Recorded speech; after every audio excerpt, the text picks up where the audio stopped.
Good morning. I hope everyone's get ready to get started with the novel proper. We're going to go through close to the reading assignment. I don't think I'll get quite to the end of the reading assignment today, but we'll be pretty close to what the reading assignment is supposed to be. And I hope, as with always, that I add a little bit of value to the novel by going through the presentation like this. Let's begin with taking a quick look at a reminder that today Group A is in class, so Group B is watching this. Group B, you guys will be in class on Monday, and Wes, Gabo, and Qual will be in the writing lab. There will be a presentation over the paper on Friday, over the book review, and then like I said, Group B, you guys will be in class on Monday. Group A will be in class on Tuesday, and then we head into Easter break. The first mention of grace comes on page 1 of the novel. And Frank, as the narrator, talks about I spend a lot of time thinking about the events of that summer, about the terrible price of wisdom, the awful grace of God. He talks about how his father used that line frequently, and the line comes from Aeschylus, and Aeschylus was an ancient Greek playwright, and the play that it comes from is called Agamemnon. He who learns must suffer, and even in our sleep, pain that cannot forget falls drop by drop upon the heart, and in our own despair, against our will, comes wisdom to us by the awful grace of God. Learning and suffering is a key element of a lot of myths. For example, Norse myth has um, Odin giving up his eye to gain wisdom. In Agamemnon, there is this idea of suffering. Remember that Agamemnon was the leader of the Greek forces at Troy, that many versions of the story have him sacrificing his daughter to the goddess Artemis, and all versions of the story have him killed by his wife and her lover when he comes home. And he is the one who, in the land of the dead, tells Odysseus that he should disguise himself when he comes home. He learned through suffering.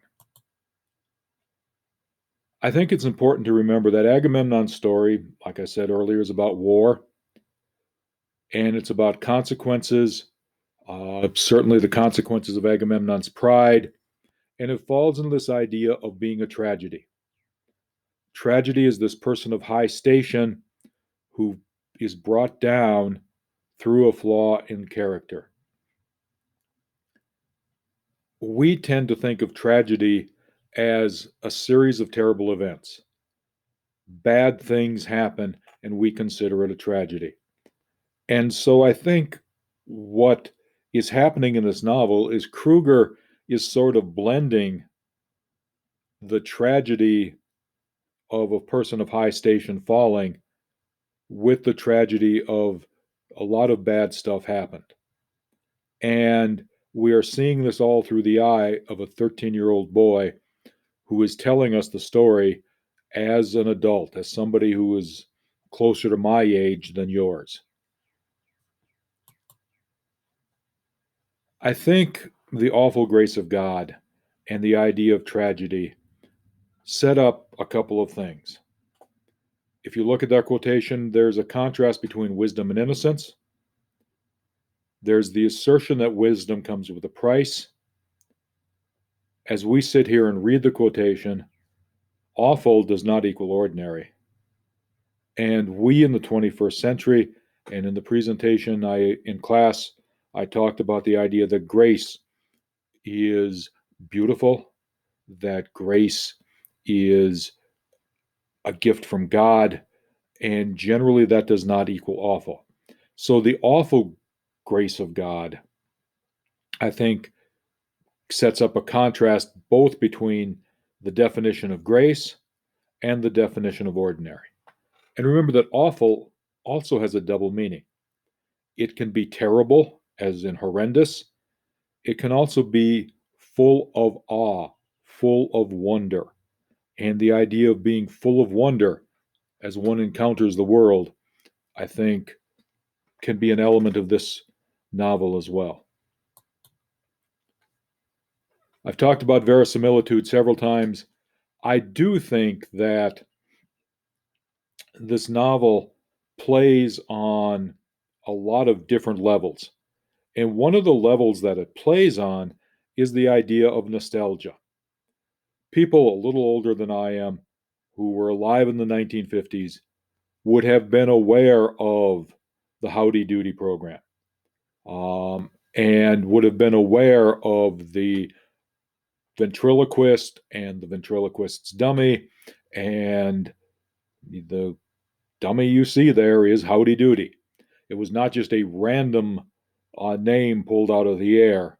There was an actual television program with a theme song and whatever all else that comes into play here. And I think it's important to understand that while that might be all accurate, it also plays on a sense of nostalgia. It tries to get people to think of the 1950s as the simpler time. It's what I talked about in class. We're in 1961. We're thinking of that simpler time, not the time post Watts, post Summer of Love, post or middle of the Vietnam crisis. We're certainly not heading into Watergate yet. Okay, Nixon is still most famous for his Checkers speech. I think it's important as we start this thing that point of view matters. We've talked in the past about point of view and first person point of view being something that allows the narrator to filter things for us. When we're telling a story about what happened and we're giving our version of events, we might be giving a different version of events than someone else. So Frank is narrating this book. He is telling us what happened when he was 13. But again, I have to emphasize, he's retelling the events of his youth years after the fact. And so some of the immediacy is gone. And even though he says he spends a lot of time still thinking about it, a lot of the bad things that happen, I mean, we start with a kid getting killed on the railroad tracks. A lot of the bad things that happen in the book have been dulled by time. And so he's able to look at them with fresh eyes. I think as we're thinking about wisdom and the awful grace of God, one of the things that wisdom does is perhaps provide some simple answers to some big questions. Why does God take the sweet ones? Why does God let innocents suffer? It's a big question. Philosophers and theologians have argued about it forever. Jake's answer about he won't have to worry about everybody making fun of him is wisdom. All right? It might not be the correct answer. It might not be the most philosophical answer, but it does have a certain amount of wisdom to it that the adults sort of miss. And I think when you look at Gus, he's going to be an adult and a child at the same time. He's going to be taking Jake's line and using it at the funeral.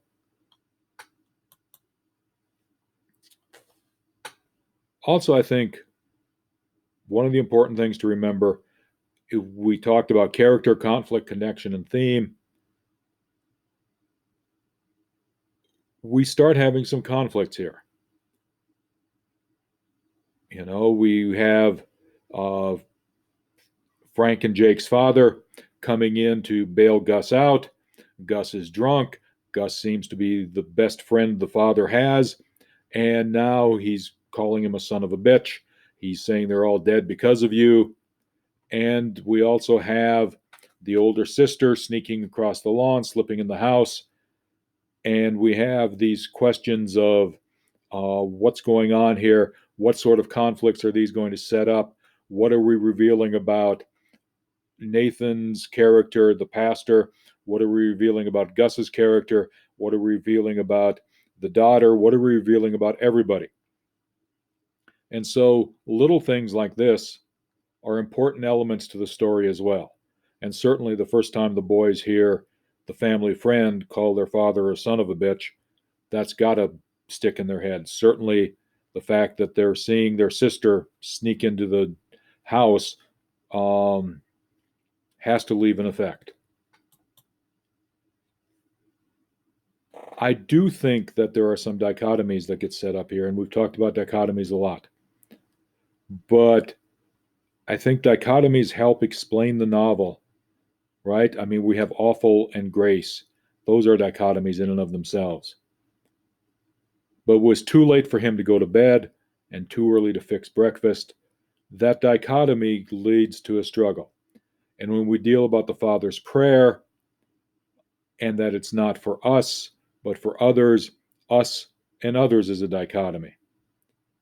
And so I think we need to keep thinking about what are the splits within this story, and does one split get us to thinking about things are totally good and the other split thinking about things are totally evil? What exactly do those dichotomies lead us to? We have child versus adult. What's a long time to a kid? When we're talking about a child and the father praying for a long time, what constitutes a long time to the kid? Notice that he focuses on the negatives of the family situations. Jake's stuttering, Ariel sneaking out, the wife who hates the father's profession. As an adult, he focuses on an adult phrase, the awful grace of God. All right, this was a night that he could remember. This was the night when he went to the police station. They bailed Gus out. Gus threw up in the car. We have Gus calling his father a son of a bitch. We have his sister sneaking back into the house. Describe what you most remember about being 13. What is it that you remember about being 13?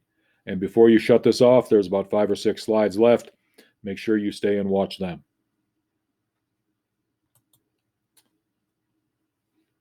On page 17, they talk about the mother being in her Ayn Rand phrase. And remember that Ayn rhymes with mine, was this Russian philosopher. She was all about capitalism, all about individualism. Her philosophy was called objectivism. She was opposed to altruism. She did not think that people should be altruistic, that they should do kind things for other folks, that they should give to charity. She was opposed to Christianity. And the fact that the mother is reading Ayn Rand puts her in direct opposition to the father, who would be preaching about the love of God and doing good for others. The father praying for others first, his family second. And then there's a bit of irony. If you ever read any Ayn Rand, she is not known as a prose stylist. And quite frankly, she is a didactic writer, and whatever you think of her philosophy, she's a lousy prose stylist. There's no ifs, ands, and buts about that. And so there's a certain amount of irony. There's a certain amount of things that you can laugh about it.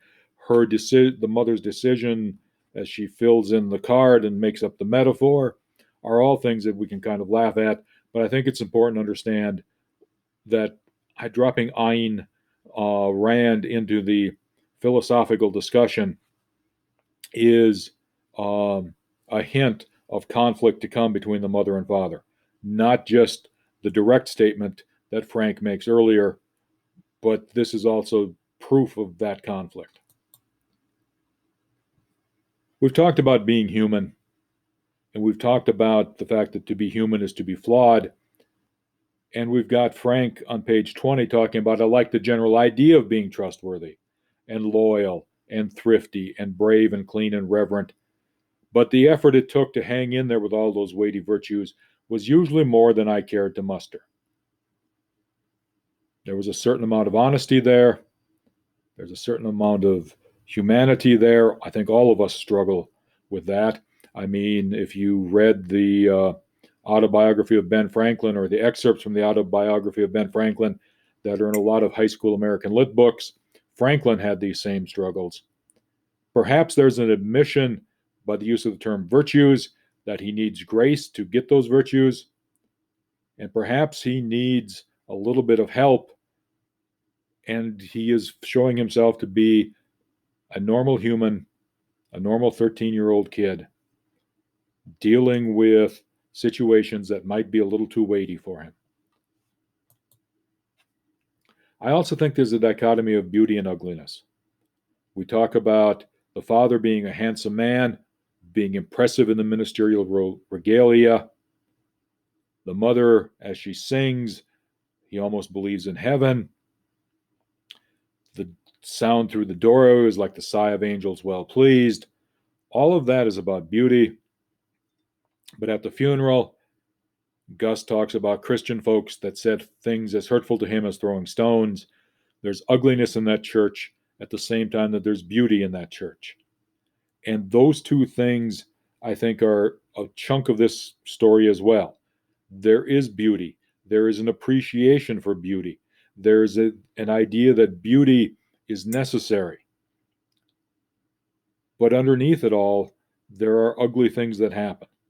And so I think keep looking for that dichotomy of beauty and ugliness. And then one of the main subjects of the novel, it's on page 24. I was growing up and scrambling for meaning, and I was full of confusion and fear. Once again, I think this describes the human condition pretty well. I am old. Some days I still scramble for meaning. And during this past year, there's been a crap ton of confusion.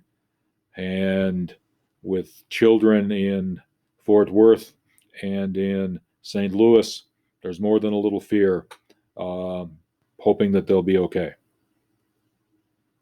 I think the novel hits a subject that we can all have to deal with. It's going to wrap it up for today. Remember the writing lab on Friday. Those of you who need to be there. Also, please remember that on Friday, the presentation will be about the assignment, about the book review. So be sure you're taking a quick look at that as well. Hope everybody has a good day. I'll see most of you who are watching this next week, Monday. Enjoy.